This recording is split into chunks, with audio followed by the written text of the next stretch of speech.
Mohamed Salah has always believed that respect and humility define a person more than their wealth or status. But what happens when someone is judged unfairly simply because they don't fit society's expectations? Prepare yourself for an emotional journey filled with lessons, redemption, and an ending that will leave you reflecting on the power of kindness. And before we begin, tell us, where are you watching from today? We love knowing how far our stories travel. Mohamed Salah stepped out of the sleek black car, adjusting his baseball cap low over his forehead. The cool London breeze, a stark contrast to the warm car interior, brushed against his face, and he pulled his jacket tighter. He glanced up at the towering hotel, a symbol of luxury and status. His hotel. But tonight, he wasn't arriving as the owner. He wanted to see how guests were really treated when they weren't famous, wealthy, or dressed in designer suits. A knot of anticipation tightened in his stomach. The grand lobby shimmered with golden chandeliers. Businessmen and tourists moved effortlessly through the space, their polished shoes clicking against the marble floor, a symphony of affluence. Salah, in his simple clothes, felt a pang of self-consciousness, but he pushed it aside. This was important. He walked toward the reception desk, where a woman in a sharp uniform, her name tag reading Brenda, barely glanced up from her computer. He stood there, patiently waiting, his heart pounding a slow, steady rhythm. A couple arrived, both elegantly dressed, radiating an aura of wealth. Brenda's demeanor instantly changed. "Good evening. Welcome to the Lancaster. How may I assist you?" She beamed, her voice dripping with saccharine sweetness. Salah observed in silence, a knot forming in his stomach as she offered them complimentary champagne and an upgrade to a suite. The unfairness of it stung. Then, it was his turn. Brenda finally looked at him, her expression shifting from warmth to mild irritation, a subtle flicker of disdain in her eyes. "Yes?" she asked flatly, the word hanging in the air like a challenge. "I'd like a room," Salah said calmly, his voice betraying none of the turmoil he felt inside. Her gaze traveled over his casual hoodie, his well-worn sneakers. She barely concealed a smirk. "Our rooms start at $250 per night. Are you sure you're in the right place?" Her words were like tiny daggers, pricking at his pride. Salah met her eyes, unshaken. "I can pay," he assured her, his voice steady and firm. She sighed, typing lazily. "We're fully booked." The lie was blatant, and it infuriated him. Salah raised an eyebrow. "You just gave them a suite." Brenda crossed her arms, her defensive posture a clear indication of her guilt. "That was our last available one." Salah nodded, a small, sad smile forming on his lips. He had seen enough. The injustice of it all weighed heavily on him. "May I speak to the manager?" he asked, his voice laced with quiet determination. The woman scoffed. "He's busy." Salah simply smiled. He had all the time in the world, and he wasn't going anywhere. He knew his rights. He remained standing at the reception desk, his calm gaze fixed on Brenda. The lobby buzzed with quiet conversation, the clinking of glasses echoing from the nearby bar, a constant reminder of the world of privilege he usually inhabited, but was now excluded from. "Is there a problem?" he asked, his voice steady, a hint of steel underlying the calmness. Brenda let out an exaggerated sigh. "Sir, I've already told you. We don't have any available rooms." The frustration was evident in her voice, but Salah remained unmoved. Before he could respond, another guest approached, an older gentleman in a tailored suit, exuding wealth and confidence. "Good evening, miss," he greeted, his voice smooth and polished. Brenda's demeanor shifted instantly, her lips curling into a bright, welcoming smile. "Good evening, sir. Welcome to the Lancaster. How may I assist you?" The transformation was sickeningly familiar. I need a suite for the night, the man stated confidently. Of course. We have a beautiful penthouse available overlooking the Thames, Brenda gushed. Salah folded his arms, watching the scene unfold with a growing sense of disappointment. Moments ago, she had claimed the hotel was fully booked. The hypocrisy was palpable. As the man handed over his credit card, Salah leaned slightly closer. Strange, he murmured, his voice low but clear. I thought there were no rooms left. Brenda stiffened, the smile faltering for just a second before returning, a mask of forced politeness. Sir, that's a different category. And frankly, our suites are quite exclusive. He tilted his head, a flicker of amusement in his eyes. And what exactly disqualifies me from that exclusivity? He asked, his voice laced with gentle inquiry. She hesitated, glancing around nervously. Look, I don't make the rules, she said, lowering her voice, but people expect a certain standard here. Salah chuckled softly, shaking his head, a deep sadness settling in his heart. A standard based on what? Before she could reply, another staff member approached, a young bellboy named Ethan, who had been watching the interaction from a distance, his eyes filled with a mixture of concern and understanding. He leaned in slightly. Sir, he whispered, his voice barely audible. Perhaps you should speak to the manager. I can get him for you. Brenda shot him a sharp glare. That won't be necessary, she snapped. But Salah had already nodded. I'd appreciate that, he said to Ethan, a grateful smile touching his lips. Ethan scurried off, leaving Brenda visibly uncomfortable. She tapped her nails against the counter, her expression hardening. You're making a scene, she muttered, her voice tight with anger. Salah smiled faintly. No, he corrected her gently. I'm just paying attention. Minutes later, a middle-aged man in a tailored suit, Philip, the assistant manager, appeared. His expression was tense as he recognized Salah, but he masked it quickly, years of experience smoothing over his surprise. Sir, is there an issue? Philip asked carefully, his voice professionally neutral. Salah gestured toward Brenda. I was just curious about your hotel's policy on guest selection, he said, his voice calm but firm. Philip's eyes darted to Brenda, who suddenly looked very, very nervous. Philip cleared his throat, his hands clasped together. I'm sorry for any misunderstanding, sir. What seems to be the issue? Salah leaned slightly against the counter, his expression calm but firm. I was told there were no available rooms, he said. But then I watched as a suite was given to another guest moments later. Philip's eyes flickered with realization. He turned to Brenda. Is that true? Brenda hesitated, her fingers gripping the desk. I just followed standard procedure, she stammered. Philip sighed. Which is... She glanced at Salah, then back at her boss, her voice barely a whisper. We have a clientele that expects a certain ambiance. I was just ensuring that the right kind of guest received our premium service. Salah let out a quiet chuckle, a sound tinged with sadness. The right kind?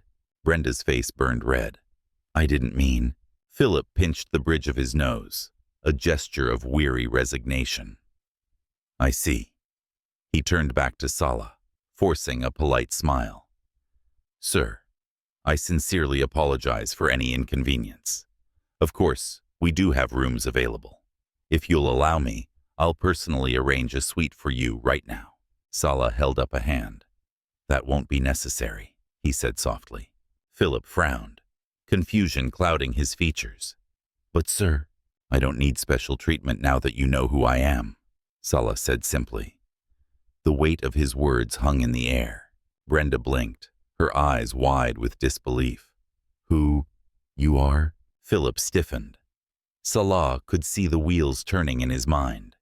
He was likely one of the few senior staff members aware of the hotel's real ownership, but Brenda had no idea. The realization dawned on her slowly, like a rising tide of dread. Salah ignored her, focusing on Philip.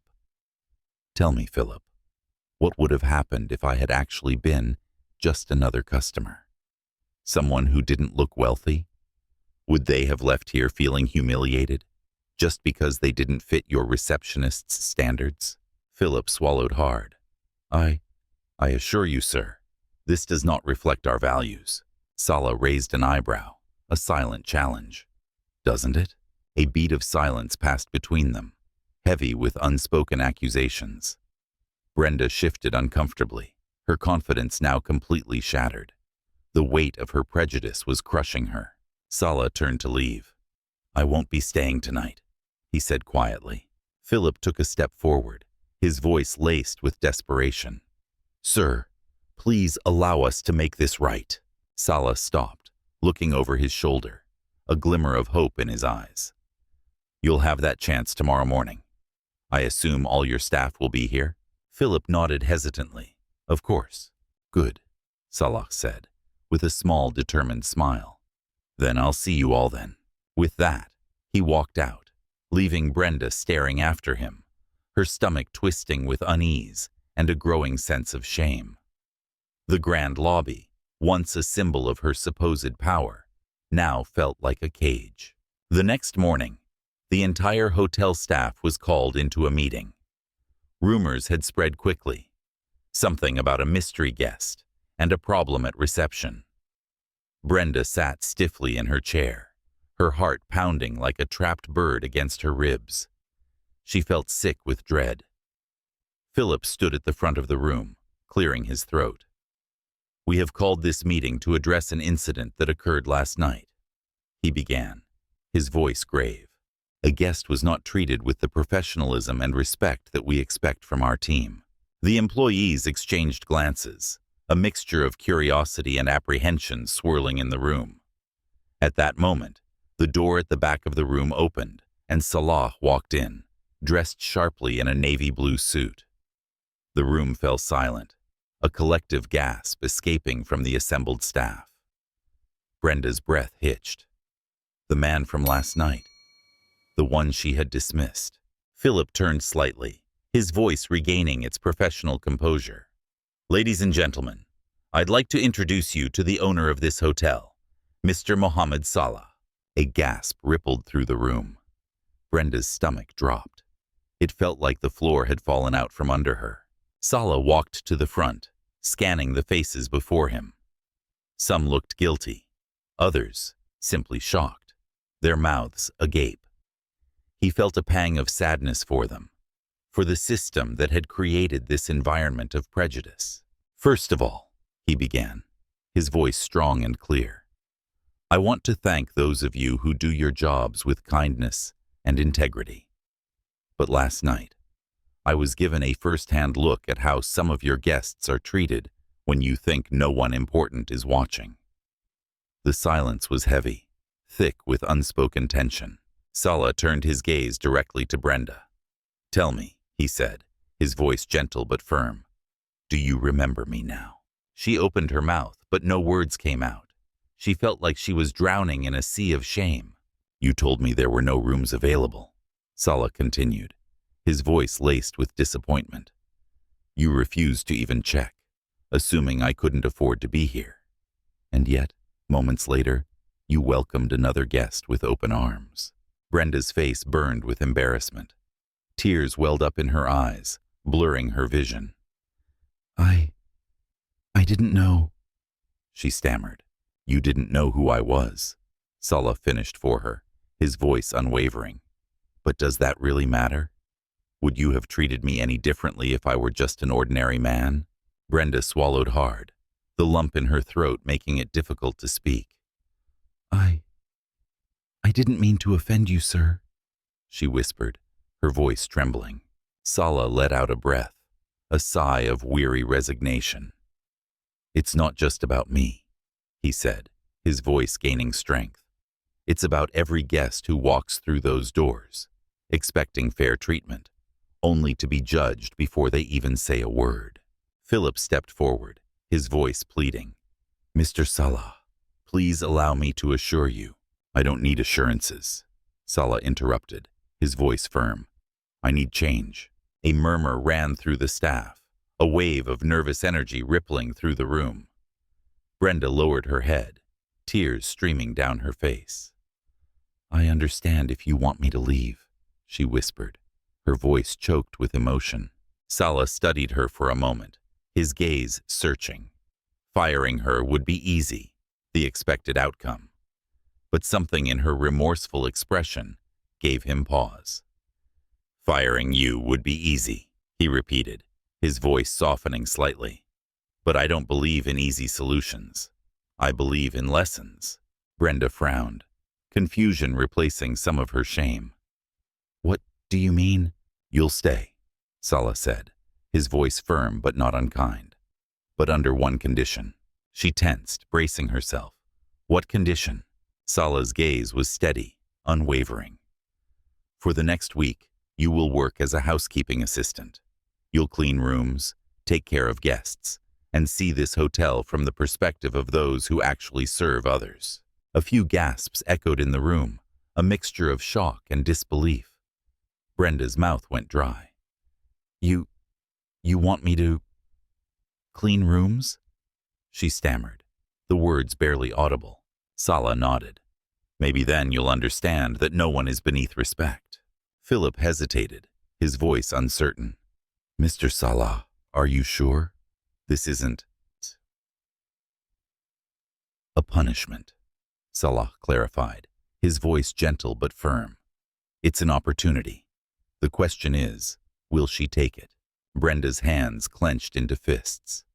This was humiliating, degrading. But deep down, she knew she had no defense. She had been wrong, terribly wrong. Finally, she nodded, her voice barely a whisper.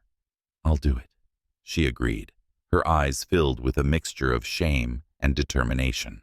Salah held her gaze for a moment longer, a silent acknowledgement of her courage, before turning to the rest of the staff.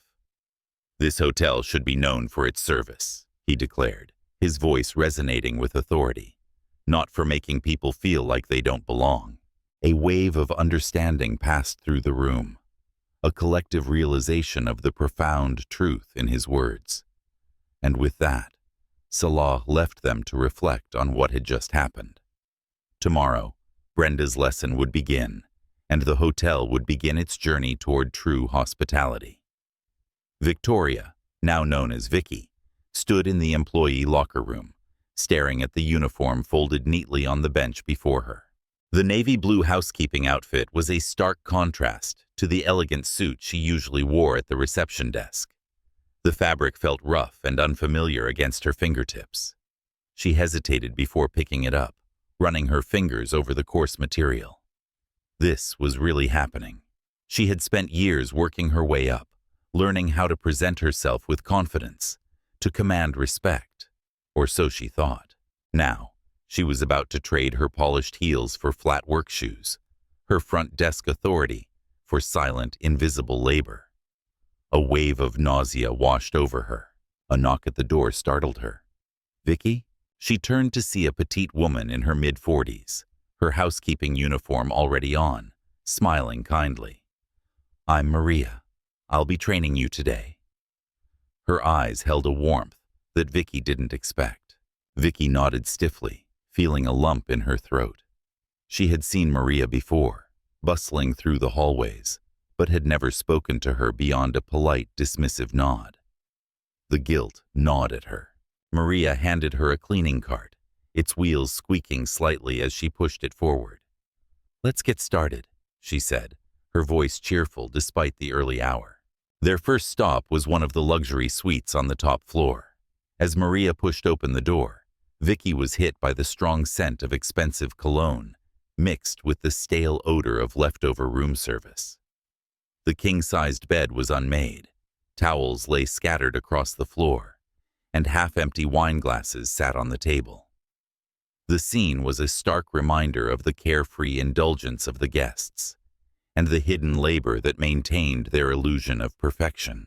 Vicky wrinkled her nose, a flicker of disgust crossing her face. Maria chuckled, a knowing sound. Not so glamorous when you're the one cleaning up, huh? Vicky forced a tight smile. Not exactly. The words felt heavy on her tongue. Maria handed her a pair of rubber gloves. We'll start with the bathroom. You take the sink and mirrors. I'll do the tub. Vicky hesitated, but took the supplies. The mirror was covered in water stains and toothpaste splatters. As she wiped, her own reflection stared back at her, eyes uncertain, shoulders tense. For years, she had walked past these rooms without a second thought, assuming they were just magically restored to perfection by invisible hands. Now, she was the invisible hand, scrubbing the marble sink, wiping away the mess left by a guest who never considered the effort behind the pristine presentation. The irony was bitter. Maria watched her carefully. "You okay?" she asked, her voice gentle. Vicky sighed, the sound heavy with a newfound understanding. "It's different, seeing it from this side," she admitted, her voice barely a whisper. Maria nodded knowingly. "You get used to it. But that's the problem, isn't it?" Vicky frowned, confused. "What do you mean?" Maria leaned against the counter, her gaze thoughtful. "People don't notice us. They don't think about who cleans up after them. And when they do, it's usually to complain." Vicky felt a pang of guilt, a sharp, stinging sensation. She had never been outright rude to the housekeeping staff, but had she ever truly acknowledged them? Had she ever seen them as individuals, with their own lives, their own struggles? The answer was a resounding no. Maria handed her a fresh rag. "Come on," she said, her voice pulling Vicky back to the present. "We still have 6 more rooms to go." By midday, Vicky's back ached, her arms were sore, and her hands were raw from the cleaning chemicals. She had scrubbed bathtubs, changed sheets, and vacuumed endless hallways. Every time she thought they were done, Maria handed her another task, another mess to clean. The sheer volume of work was overwhelming. By the time they reached the final room, Vicky was utterly exhausted, both physically and emotionally. But as she entered, she froze. A guest was inside. A woman in a silk robe stood by the window, sipping a cup of coffee. She barely glanced at them, her expression dismissive. "You can start in the bathroom," she said, her voice cold and imperious. Maria nodded, but Vicky hesitated. The woman had just assumed they would clean around her, as if they weren't even people, just part of the furniture. Something about it unsettled her, a deep sense of injustice rising within her. Maria motioned for her to follow. As they cleaned, the woman remained on her phone, occasionally barking instructions. "Make sure the pillows are extra fluffy. Can you wipe down the dresser again? I don't want to see a single speck of dust. Close the curtains. The sun is too bright." Vicky felt heat rising in her chest, a simmering anger she hadn't felt in years. The woman never said please, never said thank you. And for the first time, Vicky understood. This was how people like Maria, people who worked behind the scenes, were treated every day. As invisible, as insignificant, as less than human. As they left the room, Vicky clenched her fists, her nails digging into her palms. "That woman," she said, her voice trembling with suppressed rage. "She treated us like we weren't even there." Maria sighed, a weary sound. "Welcome to my world," she said, her voice tinged with sadness. Vicky swallowed, the lump in her throat returning. She had been that woman, not in the same way, perhaps, but close enough. She had dismissed people, judged them by appearances, decided who was worthy of respect, without a second thought. And now, she was on the other side, experiencing the sting of that casual disregard. At the end of the shift, Maria led her back to the locker room. "You did good today," she said, offering a small, encouraging smile. Vicky let out a shaky breath. "I don't know how you do this every day," she admitted, her voice filled with a newfound respect. Maria chuckled. "You get used to it," she repeated, but this time there was a hint of resilience in her voice. Vicky shook her head. "Maybe that's the problem," she murmured, more to herself then to Maria. Maria studied her for a moment, her eyes filled with a quiet wisdom. "You know, I heard what happened with Mr. Salah," she said softly. Vicky stiffened, bracing herself for judgment. Maria continued, her voice gentle. "Most people would have quit after being called out like that." Vicky looked down, ashamed. "I thought about it," she admitted, her voice barely a whisper. Maria smiled, a genuine, heartfelt smile. "But you didn't." Vicky sighed, a mixture of relief and gratitude washing over her. "No, I didn't." Maria nodded approvingly. "That says something." Later that evening, Vicky sat alone in the staff cafeteria, staring at her reflection in the darkened window. The harsh fluorescent lights illuminated the exhaustion in her face, the lines of strain around her eyes. She had spent years believing that success was about power, about being on the right side of the counter, about commanding respect. But maybe, just maybe, success wasn't about looking down on others. Maybe it was about seeing people, truly seeing them, acknowledging their humanity, their worth. For the first time, she realized that respect wasn't something you demanded. It was something you gave. And tomorrow, she would prove she had learned that lesson. A newfound determination solidified within her, a quiet resolve to make things right. Vicky woke up before dawn, her body sore from the previous day's work.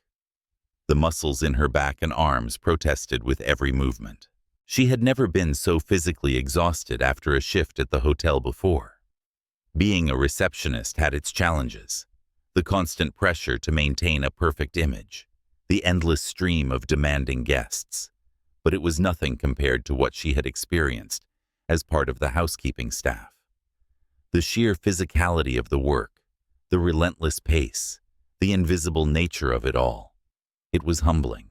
As she put on the uniform again, the rough fabric feeling strangely familiar now, she caught her reflection in the small mirror in the staff locker room.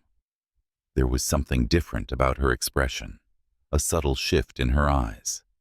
Less pride, perhaps, and more awareness, a deeper understanding of the world beyond the polished facade of the front desk.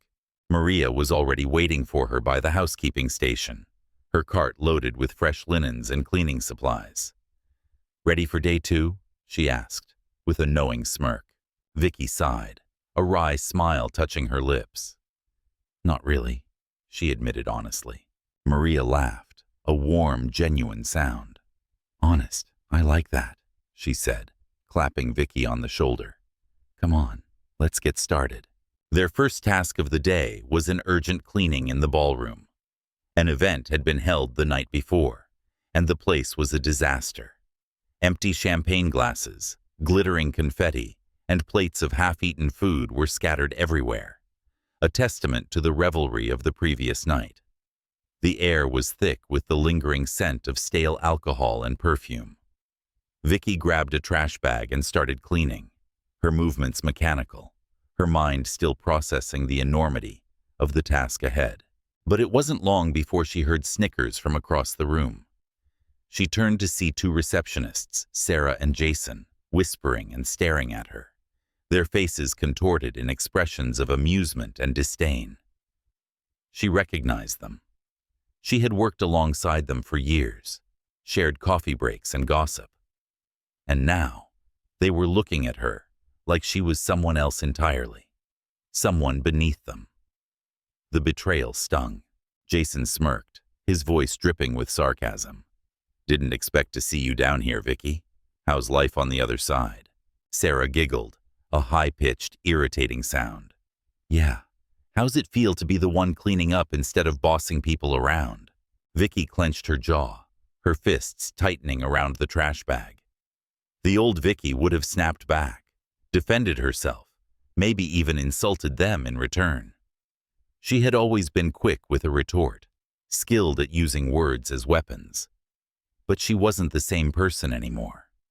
The past few days had changed her, chipped away at her arrogance, revealing a vulnerability she hadn't known she possessed. Instead, she picked up another trash bag and continued working, ignoring their taunts. Let them talk, she thought. She had more important things to focus on. The weight of her responsibility, of proving herself, settled heavily on her shoulders. Maria, however, stepped in, her voice firm and unwavering. You two got something better to do? Or do you just enjoy standing around watching other people work? She challenged. Her eyes narrowed. Jason scoffed, his bravado faltering slightly. Relax, Maria. We're just joking, he mumbled. Maria crossed her arms, her posture radiating disapproval. That's funny, she said, her voice sharp. I don't hear anyone laughing. The smirk on Jason's face vanished. He and Sarah exchanged uneasy glances before shuffling away, their laughter replaced by an uncomfortable silence. Vicky felt a surge of gratitude towards Maria for standing up for her, for seeing her as more than just a fallen receptionist. By noon, Vicky was drenched in sweat. She had cleaned more rooms, replaced more linens, and vacuumed more hallways than she ever thought possible.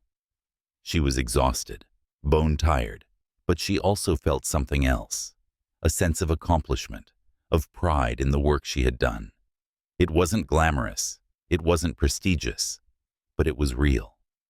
For the first time, she understood what real hard work felt like, the quiet dignity of labor.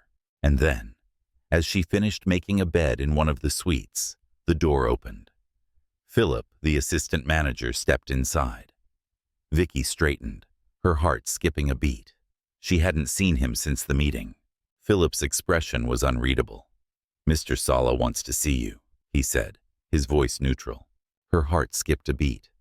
She had almost forgotten about him. Almost. She followed Philip, her legs feeling strangely heavy, her mind racing. What did he want? Was this it? Was she going to be fired after all? Salah was waiting for her in the hotel's private lounge, seated in a large leather chair near the window, overlooking the bustling city below. He was dressed in a navy blue suit, his posture relaxed, yet commanding. As she entered, he glanced up, his eyes, dark and intense, meeting hers. Vicky, he said, his voice calm and measured. She swallowed, the dryness in her throat making it difficult to speak. Mr. Salah, she replied, her voice barely a whisper. He gestured for her to sit. She hesitated before taking the seat across from him, her hands folded tightly in her lap. For a moment, there was silence, a heavy, expectant silence that filled the room. Then, Salah folded his hands on the table, his gaze unwavering. How has your experience been so far? He asked, his voice low and even. Vicky considered her words carefully, choosing them with a newfound awareness. Eye-opening, she admitted, her voice gaining strength. Salah nodded, a flicker of approval in his eyes. Good. Another pause, another moment of intense scrutiny. Then, he leaned slightly forward, his gaze piercing. Tell me, Vicky, he said, his voice soft but insistent. What did you learn? She exhaled slowly, the words tumbling out, a confession of her past blindness. That I was blind, she admitted, her voice filled with remorse. I spent years treating people based on how they looked, how they dressed, how much money I thought they had. She paused, her gaze dropping to her hands, clenched tightly in her lap. I never thought about what it was like to be on the other side, to be ignored, to be judged before you even open your mouth. She looked up at him, her eyes filled with a mixture of shame and understanding. I understand now, she whispered, her voice raw with emotion. Salah studied her for a long moment, his expression unreadable. He seemed to be searching for something in her eyes, a sign of genuine remorse, of true transformation. Finally he spoke, his voice quiet but firm. Do you? Vicky nodded, her gaze unwavering. Yes, she affirmed, her voice stronger now, filled with conviction. Then prove it, he challenged, his eyes holding hers. She frowned, a flicker of confusion crossing her face. "What do you mean?" Salah leaned back, his posture relaxing slightly. "Tomorrow, you go back to the front desk," he said, his voice calm and measured. "But this time, I expect you to do your job the right way." Vicky blinked, her eyes widening in surprise. You're giving me my position back?" she asked, her voice filled with disbelief. Salah's lips curved slightly, a hint of a smile playing at the corners of his mouth. "That depends," he said, his voice laced with a challenge. "Will you do things differently?" She sat up straighter, her spine stiffening with newfound determination. "Yes," she affirmed, her voice clear and unwavering. He nodded, his gaze approving. "Then show me." The next morning, Vicky walked back into the lobby, her old uniform neatly pressed, feeling strangely foreign, yet familiar. For the first time, she saw the space differently. She saw the cleaning staff wiping down tables, their movements quiet and efficient. She saw the bellboys rushing to carry luggage, their faces etched with a mixture of weariness and determination. She saw the security guard standing near the entrance, unnoticed by most, a silent guardian of the hotel's order. She saw them all, and she acknowledged them, offering a smile, a nod, a word of thanks. And when she stepped behind the reception desk, she saw the guests differently too. A man in a faded coat approached, his shoes worn, his hands slightly calloused. He looked uncertain, hesitant, as if expecting to be turned away. The old Vicky would have dismissed him, judged him unworthy. But the new Vicky met his gaze and smiled warmly. "Welcome to the Lancaster," she said, her voice genuine and welcoming. "How can I assist you?" The man's face lit up with relief, a flicker of surprise in his eyes.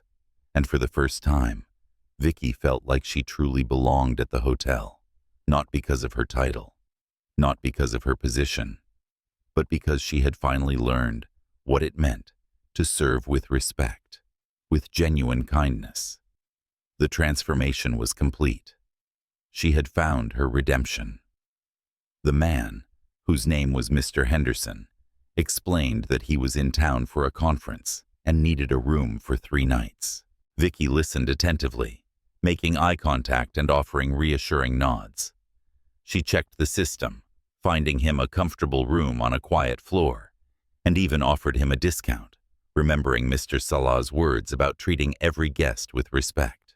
"Thank you," Mr. Henderson said, his voice filled with gratitude. "You've been very helpful." Vicky smiled, a genuine smile that reached her eyes. "It's my pleasure, Mr. Henderson. I hope you enjoy your stay." The simple act of kindness, of treating him with dignity, filled her with a sense of purpose she hadn't felt before. A few hours later, she noticed Philip, the assistant manager, observing her from across the lobby. He wasn't interfering, just watching, his expression carefully neutral. She knew why. Mr. Salah had put her back at the front desk as a test, a final examination to see if she had truly changed. And she was determined to prove that she had, not just to him, but to herself.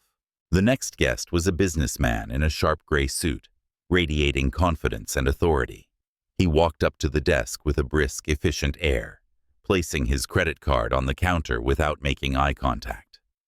"Checking in," he said, his voice curt and impersonal. Vicky processed his information efficiently, her fingers flying over the keyboard. "Welcome, Mr. Reynolds," she said, her voice warm and professional. "You'll be staying in our executive suite. Would you like assistance with your bags?" "No need." He waved her off dismissively, his attention already focused on his phone, tapping away at the screen. Vicky handed him his key card. "Enjoy your stay, sir," she said, her voice unwavering. He didn't respond, simply taking the key and walking away. In the past, she might have felt annoyed, slighted by his indifference. But now, she simply nodded to herself, understanding dawning on her. People could be indifferent, dismissive, even rude. That didn't mean she had to be. Her job was to provide service, to offer kindness, regardless of how it was received. Later that evening, just before her shift ended, Vicky spotted a young woman sitting alone in the lounge. She had only a small backpack with her and looked exhausted, rubbing her temples as she stared at her phone, a picture of dejection. Something about her expression, a vulnerability in her eyes, struck a chord in Vicky's heart. She remembered her own feelings of helplessness and isolation during her time in housekeeping. Vicky hesitated, then walked over, her steps hesitant but purposeful. "Excuse me, miss," she said softly. "Is everything all right?" The woman looked up, startled, her eyes widening in surprise. "Oh, I just missed my connecting train," she explained, her voice trembling slightly. "The next one isn't until morning." She looked lost and overwhelmed. Vicky glanced toward the front desk. The hotel was nearly at capacity, but she remembered a last-minute cancellation on a small standard room. She checked her system, a plan forming in her mind. "I can offer you a room at a special rate, if you'd like," she said, her voice filled with genuine compassion. The woman's face softened with relief, a glimmer of hope returning to her eyes. "Really?" she asked, her voice barely a whisper. "That would be amazing." Vicky smiled, a warm, genuine smile. "Let me get you settled," she said, feeling a surge of satisfaction. As she returned to the front desk to process the booking, she noticed Philip still watching, but this time he gave her a slight, almost imperceptible nod, a subtle acknowledgement of her actions before walking away. She had passed the test, not just Mr. Salah's test, but her own. The following morning, Vicky was called into Mr. Salah's office. The summons filled her with a mixture of anticipation and nervousness. She had done her best. She had tried to change. But was it enough? He sat behind a sleek wooden desk, a cup of tea in front of him, the steam curling upwards in delicate wisps. He gestured for her to take a seat. She did, her hands folded in her lap, her posture straight and composed. Salah studied her for a long moment, his gaze intense, but not unkind. He seemed to be searching for something, a confirmation of the transformation he had witnessed. Then he spoke, his voice calm and measured. "I've been watching," he said simply. Vicky nodded, her heart beating steadily. "I know," she replied, her voice clear and unwavering. He leaned back in his chair, his expression thoughtful. "And?" She took a deep breath, gathering her thoughts, her words carefully chosen. I understand now," she began, her voice filled with a newfound humility. "Why you did what you did." Salah raised an eyebrow, a silent invitation for her to continue. "I used to think respect was something you earned by looking important," Vicky admitted, her voice tinged with remorse. "By proving that you belonged in certain spaces, by having power and authority." She paused, her gaze dropping to her hands, remembering her past arrogance. "But I had it backwards," she continued, her voice gaining strength. "Respect is something you give." She looked up at him, her eyes filled with conviction. "And it has nothing to do with appearances, with status, with wealth." Salah nodded slowly, his expression approving. "You've changed," he stated, his voice soft but firm. Vicky hesitated, a flicker of uncertainty crossing her face. "I hope so," she whispered, her voice filled with a quiet hope. A silence stretched between them, a comfortable silence filled with unspoken understanding. Finally, Salah spoke again, his voice regaining its authority. "I want you to keep your position," he said, his words direct and to the point. Vicky's eyes widened slightly, a mixture of surprise and relief washing over her. "You do?" she asked, her voice barely audible. He nodded. "But," he added, his voice firm, "I expect you to lead by example now.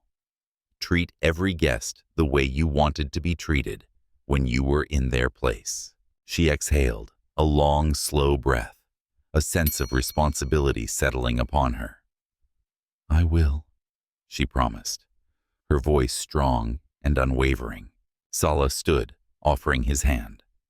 "Then welcome back, Vicky," he said, his voice filled with a quiet satisfaction. Vicky stood as well, shaking his hand firmly. This time, she understood the weight of it, the significance of the gesture. She had earned her place back, not by status, not by power, but by learning the true value of respect, of kindness, of empathy. And she would never forget it. This story highlights the timeless wisdom that appearances can be deceiving, and that true worth lies in character, not in outward trappings. It reminds us, especially as we age, and perhaps experience changes in our own circumstances, to treat everyone with the dignity and respect they deserve, regardless of their appearance or perceived social standing. Remember the golden rule: do unto others as you would have them do unto you. This simple principle, applied consistently, can transform our interactions and make the world a kinder, more compassionate place. Now, we'd love to hear from you. Have you ever experienced or witnessed a situation where someone was judged unfairly based on appearances? How did it make you feel? Share your thoughts in the comments below. And don't forget to subscribe for more inspiring stories that remind us of the power of kindness and the importance of treating everyone with respect. Your experiences matter, and your voice deserves to be heard.